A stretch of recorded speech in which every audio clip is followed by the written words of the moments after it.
Hi ඔන්න මං අලුත් vlog එකකින් ආයෙත් ආවා. ඉතින් ඔයා මගේ වීඩියෝ එකක් ඉස්සෙල්ලාමද බලන්නේ? එහෙනම් මං ආරාධනා මගේ channel එකට ගිහිල්ලා අනිත් වීඩියෝස් බලලා ඔයාට මාත් එක්ක එකතු වෙන්න පුළුවන්. ඉතින් වෙනදා වගේම අදත් පොඩි ගමනක් යන්න තමයි හදන්නේ. මේ ගමන නම් මං යන්න ආසාවෙන් හිටපු ගමනක්. ගමන යන්න ඉවසිල්ලක් නැති නිසාම මම නැගිටිනකොට ඉර පායලක් නෑ ළමයි. උදේට කන්න වෙලාවක් තිබ්බේ නැති නිසා මෙන්න මේ එළවලු රොටියක් බඩට දාගෙන තමයි මම ගමන යන්න පටන් ගත්තේ. හරියටම උදේ 10 වෙනකොට මම එතන ඉන්න ඕනේ. මොකද ඒගොල්ලෝ මට දුන්න අපොයින්ට්මන්ට් එකේ ටයිම් එක උදේ 10. ඔන්න ඉතින් මම ආවා. මම අද ආවේ සැලොන් භාග්‍යයකට. මොකටද ආවේ කියලා තව ටිකකින් බලා ගන්නකෝ. මං අද ආවේ මේගොල්ලන්ගේ කොටිකාවත්ත බ්‍රාන්ච් එකට. මේගොල්ලන්ගේ පැලවත්ත බ්‍රාන්ච් එකකුත් තියෙනවා. ඉතින් මං ඉන්න තැනට ළඟම කොටිකාවත්ත බ්‍රාන්ච් එක නිසා මම මෙතෙන්ට ආවා. උදේ 10 කියලා නෑ ළමයි මම යනකොට සැලොන් එක ඇතුලේ මාර ක්‍රවුඩ් එකක් හිටියා. කොහොමද ඉතින් දැන් අවුරුදු ලඟ වෙනකොට හැමෝම කැමතිනේ ලස්සන වෙන්න. හරි.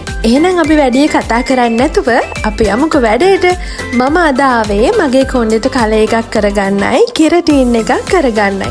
හැබැයි මට කලර් එකක් කරන එකේ පොඩි ඩවුට් එකක් තිබ්බා. මොකද මම කලර් එකක් කරොත් ඉස්සරහට මං කරන්න ඉන්න වැඩ කටයුතුත් එක්ක ඒක බාධාවක් වෙයි කියලා. හැබැයි යාළුවා මට කිව්වා ගොඩක් highlights කරන්න නැතුව blur කරලා කලර් එක කොණ්ඩෙට දාලා දෙන්නම් කියලා. පොඩි බයකුත් හිතුණා හැබැයි. මොකද මම first time තමයි මගේ කොණ්ඩෙට කලර් එකක් දාන්නේ. ඊට පස්සේ මට milk coffee එකකුත් හම්බුණා. ඒ වෙලාවේ බඩගින්න හිටපු හින්දා ඇත්තටම ළමයි මම මේක බිව්වා.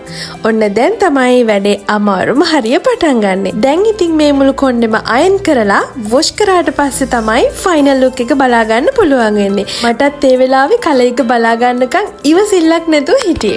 මෙන්න මෙහෙම තමයි මගේ කොණ්ඩේ ෆයිනල් ලුක් එක තිබ්බේ. හැබැයි ළමයි කලර් එක මං හිතුවට වැඩිය ගොඩාක් highlights නැතුව ලස්සනට ඒගොල්ලෝ කරලා තියෙනවා. ඔන්න ඉතින් ඒ ආසාවත් හරි. ඊළඟට මම ගියේ ෆෝන් ෂොප් එකකට. ෆෝන් එකක් ගන්න තමයි ගියේ. හැබැයි මට නෙවෙයි gift එකකට තමයි ෆෝන් එකක් ගන්න ගියේ.